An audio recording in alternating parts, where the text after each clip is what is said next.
구약성경 818페이지 시편 22편 22절 23절 말씀 우리 한 목소리 함께 읽겠습니다. 시작. 내가 주의 이름을 형제에게 선포하고 회중 가운데서 주를 찬송하리이다. 여호와를 두려워하는 너희여 그를 찬송할지어다. 야곱의 모든 자손이여 그에게 영광을 돌릴지어다. 너희 이스라엘 자손이여 그를 경외할지어다. 아멘 아멘. 이 시간에 예물 드린 손길 있습니다. 우리 이혜영 집사님 2021년 한 해에도 새벽기도 말씀으로 기도의 힘을 얻게 하시고 어려운 길을 넉넉히 걷게 하시니 감사합니다. 말씀이 힘이 되게 하시니 감사합니다 하고 예물 드렸습니다. 우리 함께 기도하겠습니다. 사랑해 주님 감사합니다. 인생이 험악한 나그네 길이라고 분명히 말씀하셨는데 죄로 인하여 어그러진 세상 가운데 살아가는 것이 결코 녹록지 않다고 말씀하셨는데 그럼에도 불구하고 염려하지 말라고 내가 이미 이 세상 이겼노라고 너희의 구원은 절대로 취소되는 법이 없이 반드시 최후 승리로 영광스러운 저 나라로 이어지게 된다고 우리에게 또한 약속해 주셨습니다. 내 주 아버지 하나님, 내 눈에 보이는 것 붙들고 사는 자들이 아니라 눈에 보이지 않지만 하나님이 내 심령 가운데 주신 믿음 붙잡고 살아가는 우리 모두가 될 수 있도록 인도하여 주시옵소서.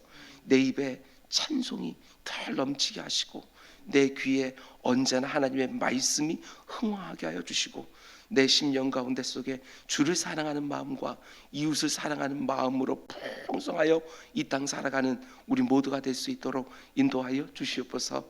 이혜영 집사님의 예물을 하나님께서 받으시는 줄 믿사오니 주님 그 예물 가운데 담겨있는 그의 감사가 2022년도에도 이어질 수 있도록 인도하여 주시고 감사의 감사가 계속 꼬리를 물면서 그 가운데 하나님이 주시는 힘이 늘 넘칠 수 있도록 인도하여 주시옵소서.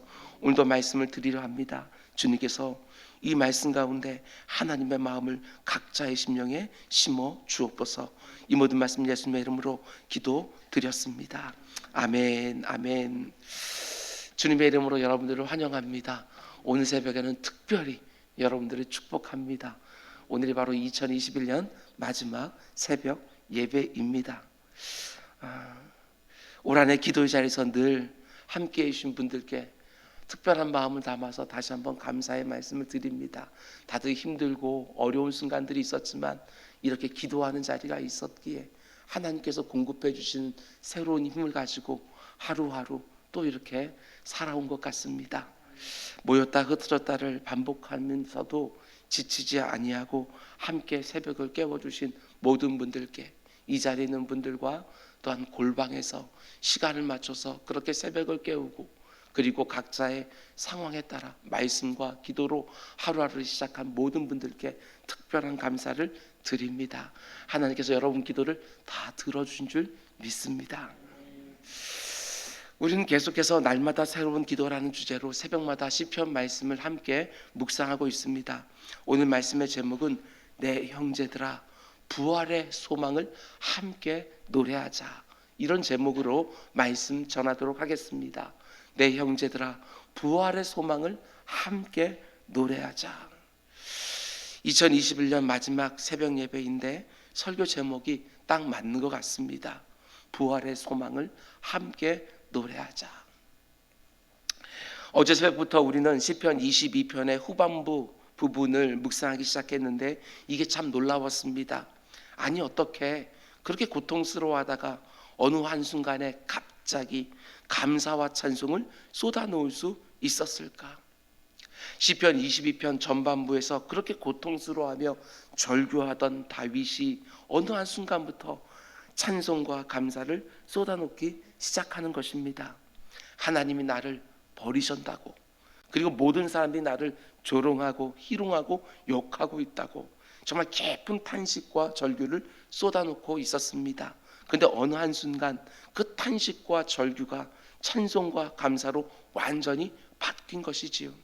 21절 말씀 보면 나를 사자의 입에서 구하소서. 너무 고통스러우니까 자신을 구원해달라고 간절히 기도했는데 곧바로 이런 기쁨이 터져나오기 시작합니다. 주께서 내게 응답하시고 들소의 뿔에서 구원하셨나이다. 나를 사자의 입에서 구하소서, 이렇게 절절하게 간구했는데 곧바로 이어서 주께서 내게 응답하시고 구원하셨노라고 찬송하기 시작하는 것이지요. 물론 여전히 기도의 자리에 있습니다. 상황은 하나도 변하지 않았습니다. 그러나 기도하던 다윗의 마음에 어느 한순간 너무 분명한 확신이 든 것이지요. 그 확신이 무엇입니까? 하나님이 지금까지 내 기도를 외면하셨던 것이 아니라 내 기도를 듣고 계셨구나. 그 확신 하나만 생겼을 뿐인데 이제 자기가 처한 상황은 전혀 문제가 되지를 않습니다. 왜냐하면 하나님이 내 기도를 들어주셨기에 하나님이 이제 내게 가장 좋은 것으로 응답해 주실 거라는 믿음이 생긴 것입니다. 저는 다니엘의 기도가 생각이 났습니다. 다니엘이 하나님 앞에 간절히 기도하지 않습니까? 그런데 무려 21일이 지난 이후에 응답이 되었습니다. 다니엘의 눈앞에 응답되어지는 것, 그것은 21일이 걸렸지만 성경은 분명히 말합니다. 그 21일 전에 하나님이 이미 응답하여 움직이기 시작하셨노라고 이렇게 말씀합니다. 그러므로 내 마음 가운데 하나님이 확신을 주셨다라고 하는 것은 하나님이 이미 일을 하기 시작하셨구나, 이런 믿음으로 우리가 반응하자는 것입니다. 우리는 내 눈앞에 뭔가가 다 이루어져야 그제서야 하나님이 응답하셨다 이렇게 말하는 것이 아니라 기도의 자리에서 하나님이 내 기도를 들으셨다라고 하는 확신이 드는 그 순간부터 우리는 곧바로 모든 올무에서 풀려나는 사람들, 그들이 바로 기도자들이라는 것입니다. 다윗이 이런 확신이 생기자마자 이제 어떻게 합니까? 기도의 골방에서 더 이상 혼자 찬양하고 싶지 않습니다. 사람들 가운데로 뛰어들어가서 기쁨의 찬양을 부르고 싶다고 고백하는 것이지요. 22절, 내가 주의 이름을 형제에게 선포하고 회중 가운데서 주를 찬송하리이다. 하나님이 내 기도를 들으셨다고, 하나님이 이제 나를 구원하실 거라고, 나만이 아니라 나와 똑같이 고난 가운데 있는 너희도 구원하실 거라고, 그러니 우리 그 하나님을 함께 찬양하자고 다른 사람들까지도 찬양으로 초대하고 있는 것입니다. 여러분, 그런데 오늘 본문을 잘 보면 자신의 찬양의 사람들을 초대하는데 구체적으로 누구를 초대하느냐, 오늘 이 시간에는 이 부분을 좀 보려고 합니다. 22절 말씀을 다시 보면 내가 주의 이름을 형제들에게 선포하고, 다윗이 지금 자기 앞에 있는 사람들을 형제라고 부르고 있다는 것입니다. 형제. 아니, 이스라엘의 왕 아닙니까 다윗은? 그런데 자기 백성들을 향하여 자신의 형제 이렇게 부르고 있는 것이죠. 이게 너무나도 놀랍습니다. 여러분, 그런데 이것과는 도저히 비교가 되지 않을 정도로 더 놀라운 게 있지 않습니까? 만왕의 왕이 되시는 예수님께서 우리 성도들을 가리켜 뭐라고 부르시느냐? 형제라고 부르신다는 겁니다. 이게 감당이 되십니까? 저는 이게 잘 감당이 되지를 않습니다. 오재호 목사, 너는 나의 종이라, 이거는 어느 정도 감당이 됩니다. 물론 그 주인의 종이라고 하는 것이 너무나도 영광스러운 것이지만, 그런데 너는 내 형제라, 이건 솔직히 잘 감당이 되지 않습니다. 주님이 어떤 분인 줄을 알고 내가 어떤 존재인 줄 아는데 그분이 나에게 너는 나의 형제라, 이게 어찌 감당이 되겠습니까? 당연한 것처럼 쓱 지나가는 것들이 아니라 정말 이런 표현 하나만 꽉 붙들어도 내 마음 가운데 속에 주체하지 못하는 감격과 감동, 동시에 부끄러움이 있습니다. 히브리서 2장 11절 12절에서 이렇게 말합니다. 거룩하게 하시는 이와, 우리 주님 말하는 것이지요. 거룩하게 함을 입은 자들이, 구원받은 우리 성도들을 말하는 것입니다. 다 한 근원에서 난지라.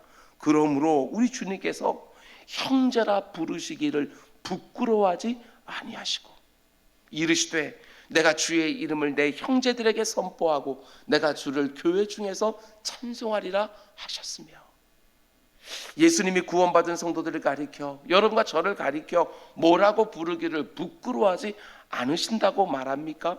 형제라 부르시기를 부끄러워하지 아니하시고, 우리 같은 엉터리들을 향해서 성도, 거룩한 자들 이렇게 이름 붙여주신 거, 그것도 도무지 내가 부끄러워서 감당이 안 되는데 주님이 나를 형제라 이렇게 불러주십니다.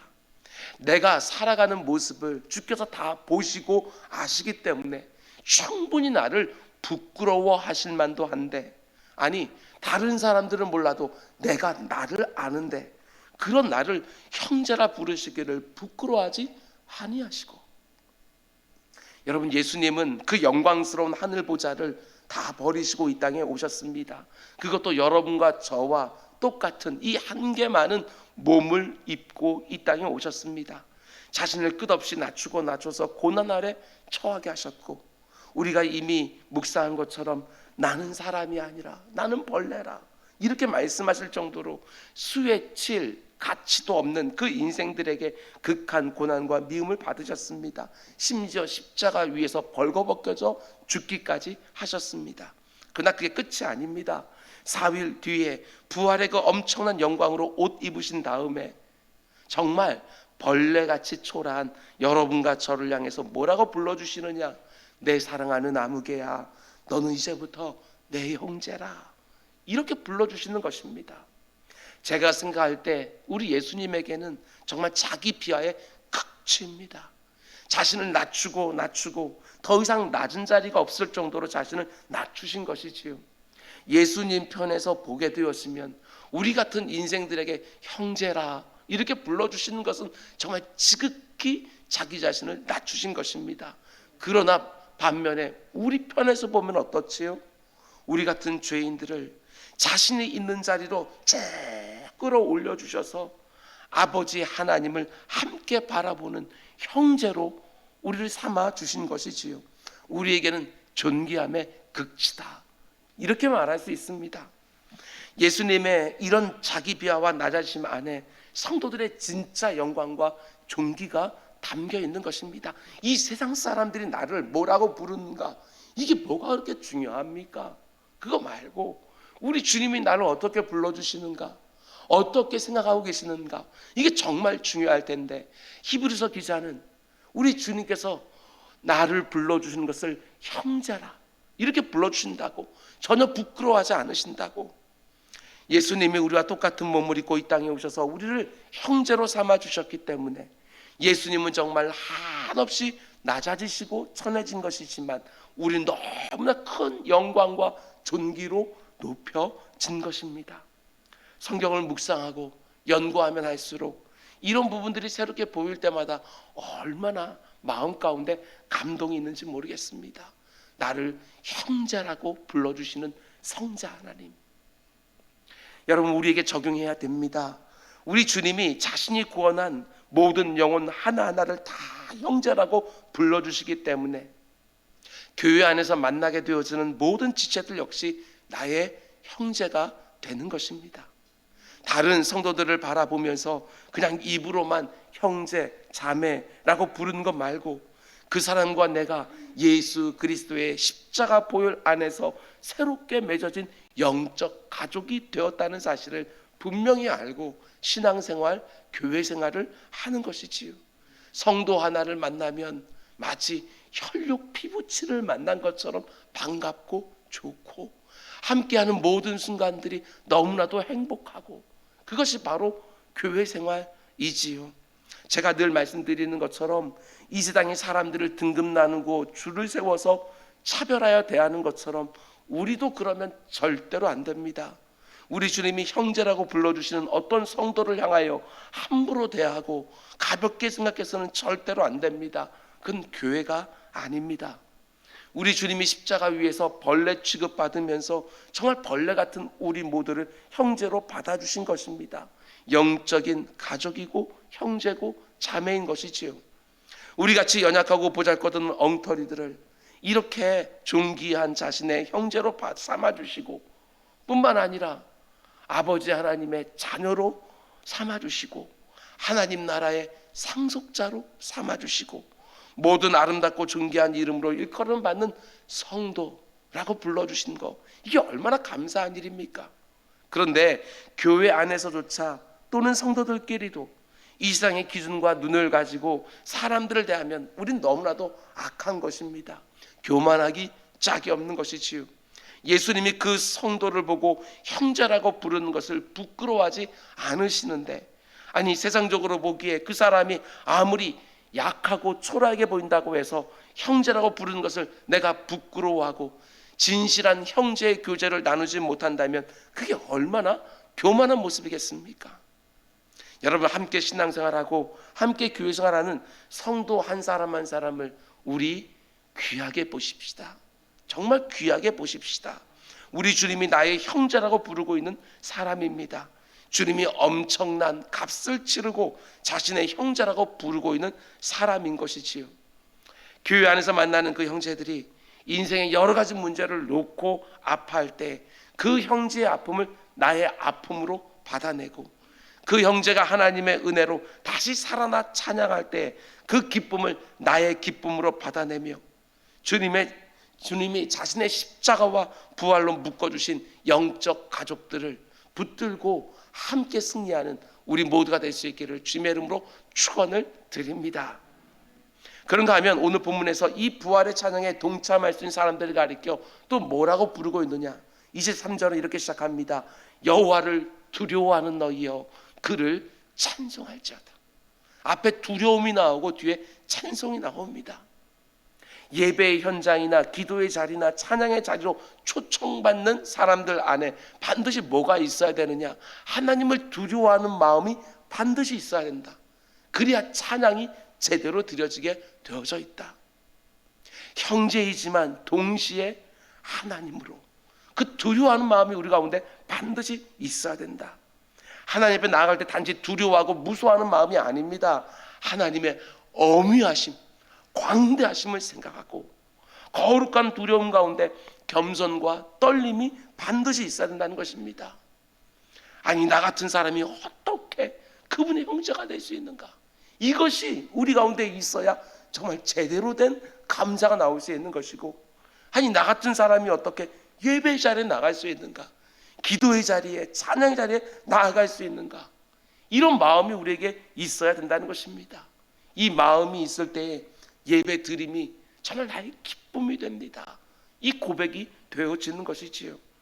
하나님의 지극히 크심과 광대함을 알기 때문에, 또한 그 앞에 나아가는 나의 초라함과 자격 없음과 부족함을 내가 알고 있기 때문에 그 하나님 앞에 나아갈 때 거룩한 두려움으로 말미암는 겸손과 떨림이 마땅히 있어야지요. 여러분, 이 거룩한 두려움이 내 안에 있어야 비로소 내가 참된 예배자가 될 수 있다는 거 꼭 기억하셔야 됩니다. 내가 찬양을 드릴 때 내 찬양을 받으시는 하나님이 어떤 분인지를 분명히 알고, 그렇게 찬양을 드리고 있는 내가 어떤 존재인지를 분명히 알아야 되는 거예요. 내가 기도를 드릴 때 내 기도를 받으시는 하나님이 도대체 어떤 분인 줄 알고, 그렇게 기도하고는 내가 어떤 존재인지를 분명히 알아야 되는 것이지요. 내가 말씀을 들을 때 지금 말씀하시는 하나님이 어떤 분이시고 그 말씀 앞에 서 있는 내가 어떤 존재인지 분명히 알아야 되는 거예요. 그래야 정말 제대로 된 찬송을 올려드릴 수 있는 것이지요. 내가 그저 찬송을 부르면 하나님 마땅히 받아주시는 겁니까? 그게 아니지 않습니까? 아니, 하나님께 올려드린 찬송인데 하는 생각이 있어야 그 가운데 내 마음도 담고 내 의지도 담고 정말 제대로 된 찬송을 드리는 거 아니겠습니까? 기도를 드릴 때도 마찬가지지요.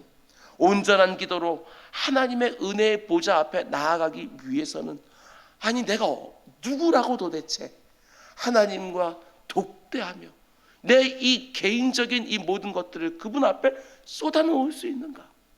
내가 기도하기만 하면 척척 다 들어줘야 되는 것입니까? 그 격차를 알고, 그럼에도 불구하고 나를 골방으로 초대해 주시는 그 하나님이 어떤 분인 줄 알아야 그 가운데 제대로 된 기도, 하나님 마음에 합한 기도를 드리려고 하지 않겠습니까? 내가 말씀을 들을 때 내게 말씀하시는 그 하나님, 그분이 말씀하시는데 내가 겉으로 어떻게 듣겠습니까? 그 앞에서 아멘 아멘 하면서 아무리 그 말씀이 내 삶 가운데 부담스럽다 할지라도 하나님의 말씀인데 어떻게든 순종하기 위해서 몸부림을 치면서 부족하면 힘 달라고, 능력 달라고, 의지 달라고, 환경 달라고. 이게 마땅한 거 아니겠습니까? 여러분, 내 모습을 점검해 보셔야 됩니다. 내가 찬양할 때, 내가 기도할 때, 내가 말씀을 들을 때 이런 두려움과 떨림이 있는지 이걸 점검해 보셔야 돼요. 제가 늘 말씀을 드리는 것처럼 오늘날 우리 성도들의 가장 큰 문제는 결핍이 절대로 아닙니다. 풍요, 이게 진짜 큰 문제지요. 풍요가 문제입니다. 너무나 많은 예배들이 있고 여기저기 설교들이 넘쳐나고 있고 너무나 많은 찬양이 하루가 멀다 하고 쏟아져 나옵니다. 너무나 풍성하지요. 그러다 보니까 귀한 줄 모르는 것이지요. 가벼워집니다. 너무나 익숙해져서 그 안에 두렵고 떨리는 마음을 도무지 담아낼 수가 없습니다. 어제 설교를 준비하다가 너무나도 이게 마음이 좀 잘 이렇게 안 돼서 정리가 안 돼서 시편 42편 말씀, 제가 너무나도 좋아하는 그 말씀을 묵상을 했어요. 여러분 잘 아는 것처럼 내 영혼아 어찌하여 내 안에서 불안해하느냐, 염려하느냐, 너는 하나님께 소망을 두라. 이 말씀도 찾아서 묵상을 하는데 그 앞에 있는 말씀들 가운데 내가 하나님 앞에 너무나 나가고 싶은데 언제 어떻게 나가야 될지 몰라서 눈물이 난다고 하는 고라 자손의 그런 절절한 안타까움이 있었습니다. 고라 자손이 누구지요? 고라 자손은 예배가 한번 끊어져 본 경험이 있는 사람입니다. 모세에게 그 가운데 반란을 일으켰다가 그 가운데 하나님의 저주를 받아 땅이 갈라지면서 그 가운데 속에 심판을 받은 가문의 사람들이에요. 한동안 그들은요 예배가 끊어졌어요. 하나님 앞에 나아가고 싶은데 나아갈 수가 없었어요. 그런데 그 문이 쫙 열려서 고라 자손들이 다시 하나님 앞에 나아가게 되었을 때 그 마음 가운데 속에 얼마나 기쁨이 있었는지 여러분, 그것은 끊어져 본 사람들이 압니다. 우리가 올 한 해 정리하면서도 우리가 이런 말 하지 않습니까? 예배가 한번 끊어져 보니까 이 예배가 얼마나 소중한지 다시 한번 알게 되었노라고. 그 가운데 속에 정말 전에 함께 식탁의 교제를 나누는 거 한번 끊어져 보니까 얼마나 귀한 줄 알게 되었노라고. 그런데 이것도 모였다 흩어졌다 이것들이 반복하는 가운데 속에 또 이 상황도 익숙해지고 이런 것들이지요. 여러분이 사모합시다. 정말 하나님 앞에 나아가서 예배하는 거, 찬송하는 거, 기도하는 거 이게 끊어지는 그것이 아니라 계속 사모하고 그리워하고 그것이 열렸을 때 쏜살같이 달려가서 예배하고 찬송을 드리고 기도하고. 누가 장담하겠습니까? 이런 코로나 시대 때 이거 장담 우리가 이런 상황이 온다고 누가 생각을 했습니까? 여러분, 중국에서 그렇게 선교 복음 활동이 왕성하다가 어느 한순간에 딱 끊어졌습니다. 선교사들은 다 추방되었고 예배가 다 금지되었습니다. 누가 알았겠습니까? 어느 한순간에 예배가 딱 끊어진다는 거. 여러분, 우리 알지 못합니다. 더욱더 예배를 사모하고 기도의 자리 사모하고 말씀과 찬송의 자리 사모하고 하나님이 어떤 분인 줄을 제대로 알고 우리가 예배 하나를 너무나 소중하게 여기고 기도의 자리는 너무나 소중하게 여기고 찬송하는 기회가 있으면 목이 터져라 마음 담아서 찬송하고. 왜? 하나님은 그런 찬송과 기도와 예배를 받으시기에 합당하신 분이고. 말씀 맺겠습니다. 우리 주님은 그 엄청난 십자가 고난을 내 대신 다 통과하시고 그 부활의 영광과 기쁨으로 나를 향하여 그 찬양으로 초대하십니다. 내 사랑하는 형제들아, 다 이리 와서 우리 함께 찬양하자. 물론 내 앞에 여러 가지 문제들이 있습니다. 그러나 우리 주님은 우리 한 사람 한 사람을 찬양의 자리로 초대하십니다. 그리고 그 찬양의 자리에서 십자가와 부활이 따로따로 이렇게 있는 것이 아니라 잇대어 있다는 것을 우리에게 보여주시는 것입니다. 그게 시편 22편의 말씀이지요. 십자가로 끝나는 것이 아니라 십자가와 잇대어 부활이 있다는 사실을 보여주면서 우리를 격려하고 응원해 주시는 것입니다. 이 말씀을 믿음으로 받으시기 바랍니다. 우리가 잠시 받는 환난에 경한 것이 지극히 크고 영원한 영광에 중한 것을 우리에게 이루게 함이니. 믿으십니까? 정말 믿으신다면 우리가 주목하는 것은 보이는 것이 아니요 보이지 않는 것이니 보이는 것은 잠깐이요 보이지 않는 것은 영원함이라. 아멘.